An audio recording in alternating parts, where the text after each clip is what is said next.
اعوذ باللہ من الشیطان الرجیم بسم اللہ الرحمن الرحیم۔ پہلا چیپٹر قرآن کی تلاوت اور اس کی تعلیم کی فضیلت۔ اللہ سبحانہ تعالیٰ کا فرمان ہے ان الذین یتلون کتاب اللہ واقاموا الصلاۃ وانفقوا مما رزقناہم سرا وعلانیہ یرجون تجارۃ لن تبور۔ سورہ فاطر۔ ترجمہ ہے، جو لوگ اللہ کی کتاب کی تلاوت کرتے ہیں اور نماز قائم کرتے ہیں اور جو کچھ ہم نے انہیں رزق دیا ہے اس میں سے کھلے اور چھپے خرچ کرتے ہیں، یقیناً وہ ایک ایسی تجارت کے امیدوار ہیں جس میں ہرگز خسارہ نہیں۔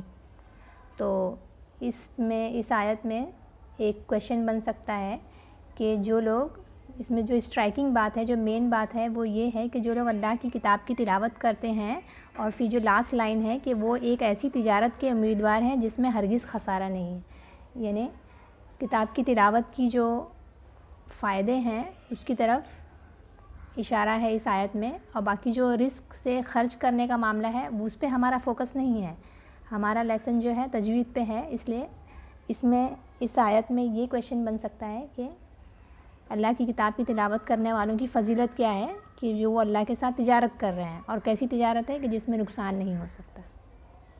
پھر اس کے بعد میں جو سیکنڈ والی حدیث ہے وہ حضرت عثمان رضی اللہ عنہ کی ہے، خیرکم من تعلم القرآن وعلمہ۔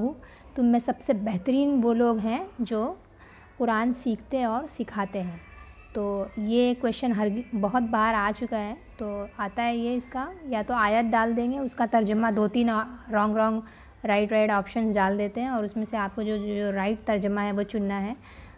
ترجمہ پڑھ دیتی ہوں میں۔ عثمان بن عفان رضی اللہ عنہ سے روایت ہے کہ نبی کریم صلی اللہ علیہ وسلم نے فرمایا، تم میں سے بہتر وہ ہے جو قرآن سیکھے اور سکھائے۔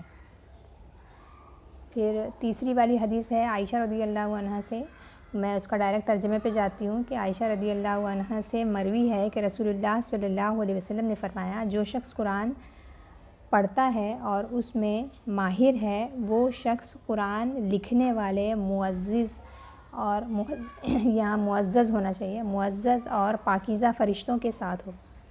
تو یہاں قرآن میں جو ماہر ہے، جو چیمپئن ہے، اس کے لیے فضیلت بتائی گئی ہے کہ وہ ان معزز فرشتوں کے ساتھ ہوں گے جو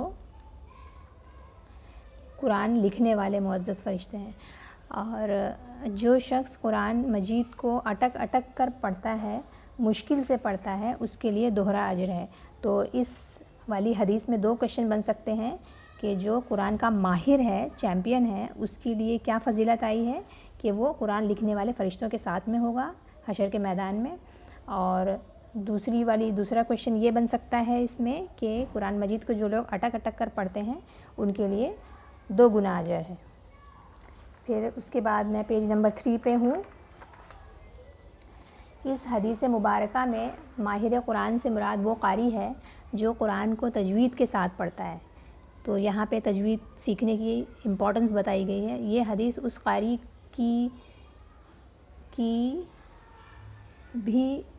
کی خوبی بتاتا ہے کہ جو علم تجوید معلوم نہیں ہونے کی وجہ سے اٹک اٹک کر پڑھتا ہے، اس مشقت کے باوجود وہ محنت کرتا ہے، ایسا قاری بھی دوہرا اجر کا مستحق ہے۔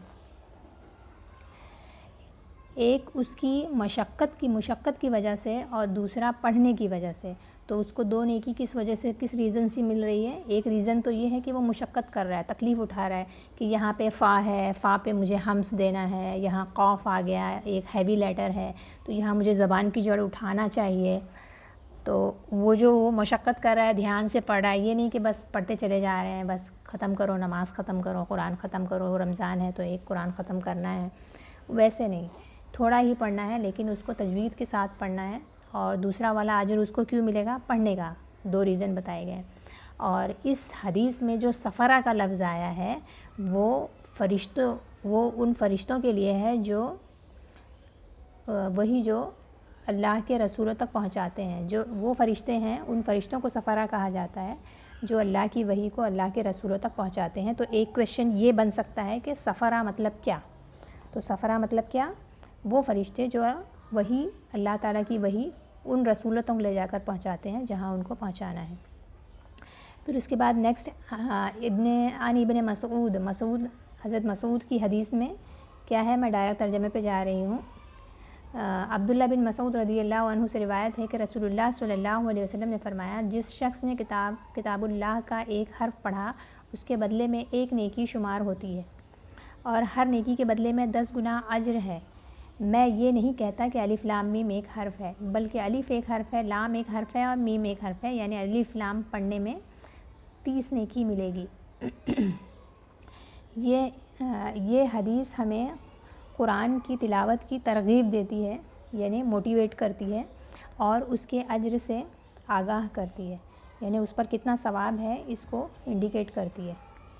پھر عبداللہ بن مسعود کی حدیث ہو گئی۔ اس کے بعد عبداللہ بن عمر کی حدیث ہے نیکسٹ والی حدیث، ترجمہ میں ڈائریکٹ جا رہی ہوں۔ عبداللہ بن عمر رضی اللہ عنہ سے روایت ہے کہ رسول اللہ صلی اللہ علیہ وسلم نے فرمایا، صرف 2 آدمیوں پر رشک کرنا جائز ہے، ایک وہ آدمی جس کو اللہ تعالیٰ نے قرآن کا علم دیا اور وہ دن رات اس کی تلاوت اور عمل میں لگا رہتا ہے، یعنی صرف تلاوت نہیں کرتا ہے بلکہ اس پر عمل بھی کرتا ہے۔ تو عمل وہی کرے گا جو اس کی تفسیر کی کلاس جوائن کر کے تفسیر سنے گا، اس کا جو ترجمہ پڑھے گا اور ترجمے کی کلاس جوائن کرے گا، کیونکہ خود سے تو ترجمہ پڑھ کے ہم سمجھ نہیں سکتے، یا خود سے ہم تفسیر پڑھ کے سمجھ نہیں سکتے، وی نیڈ اے ٹیچر۔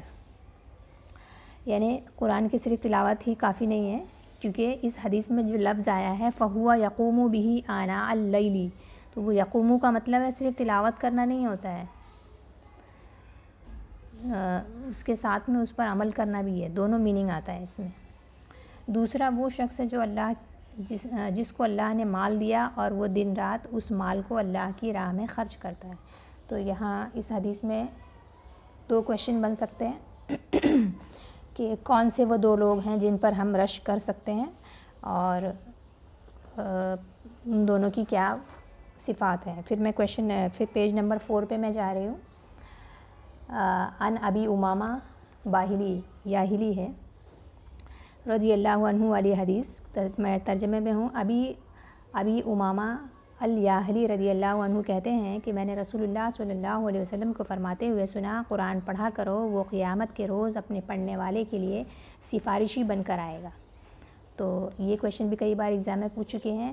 یہ سفارش کی شافعی، جو اس حدیث میں جو شفیعن کا جو لفظ ہے نا، اس کی یہاں پر ایکسپلین کیا گیا کہ اس کا کیا میننگ ہے۔ یہ ایک سفارش ہے جو اللہ تعالیٰ سے کی جائے گی کہ اس قاری کو معاف کر دیا جائے جو اس کی تعلیمات پر عمل کرتا تھا۔ دیکھیں یہاں پر بھی صرف ریڈنگ پر نہیں آیا ہے کہ قرآن کی تعلیمات پر عمل کرنے والے کا نام آیا ہے، کیونکہ اس میں بھی اقرأوا القرآن کے ساتھ میں جو شفیعن کا لفظ ہے وہ ڈیپ میننگ رکھتا ہے، جو کہ آپ تفسیر میں ہی سمجھ پائیں گے۔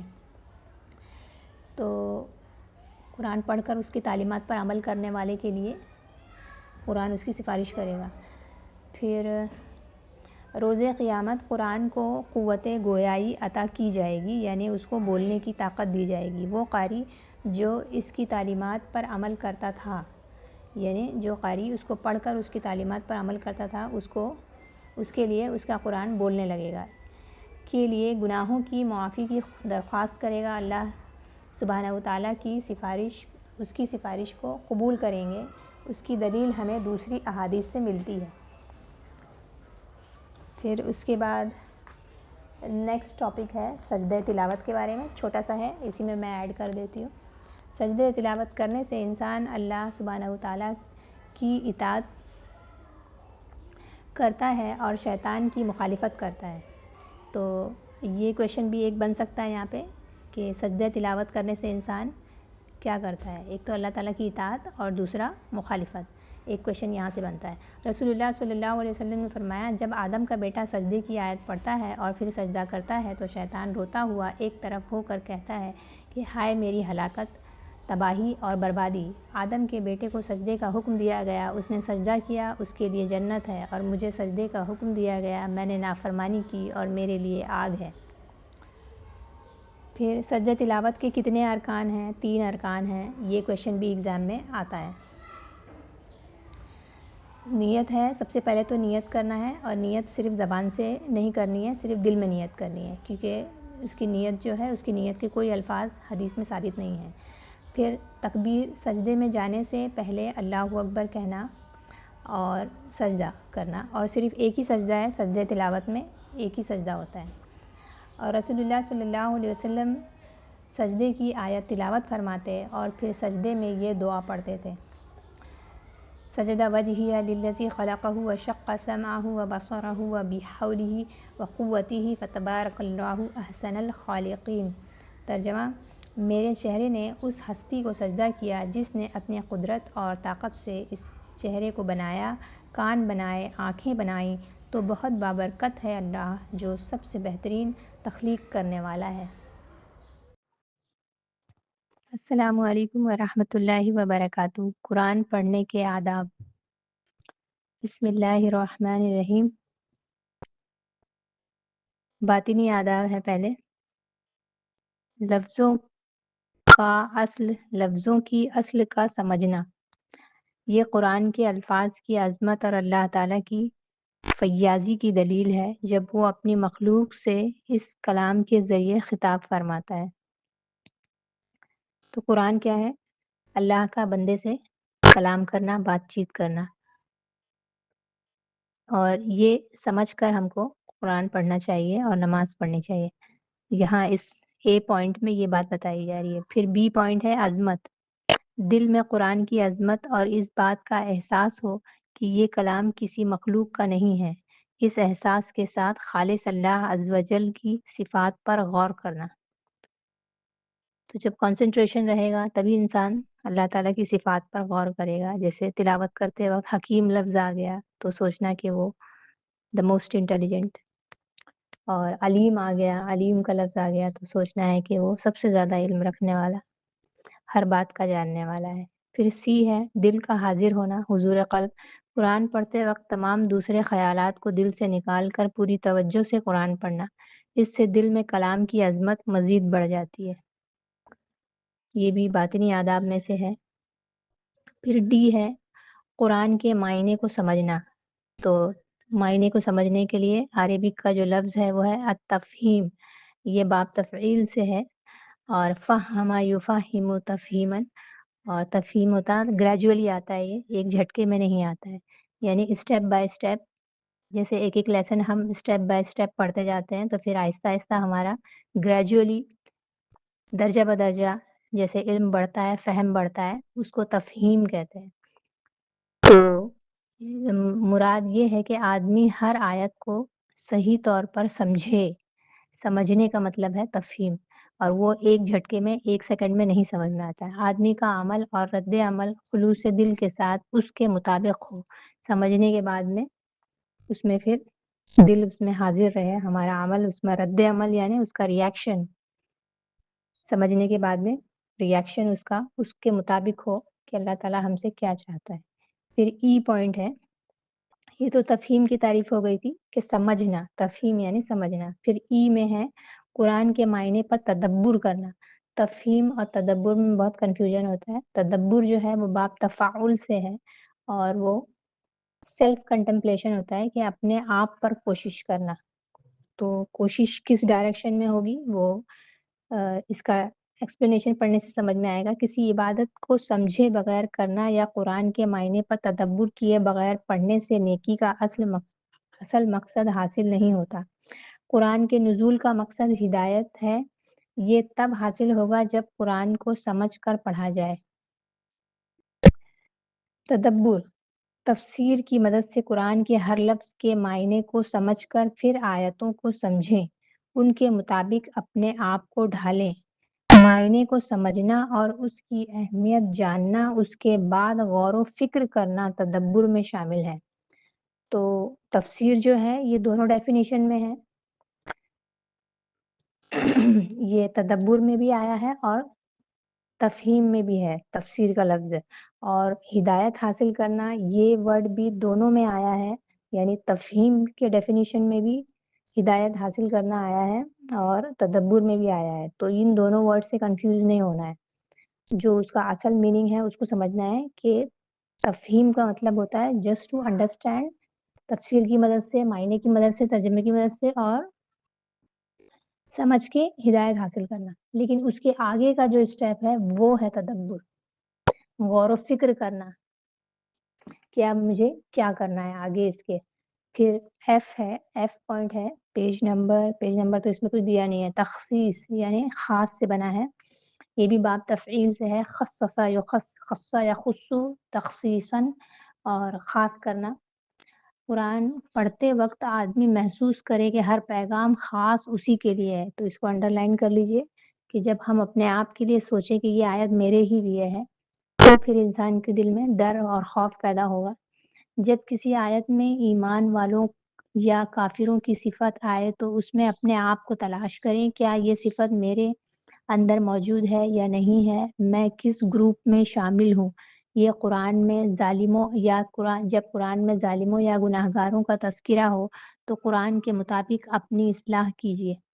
تو تخصیص کا مطلب ہے خاص اپنے بارے میں سوچنا کہ میں کہاں کھڑی ہوں۔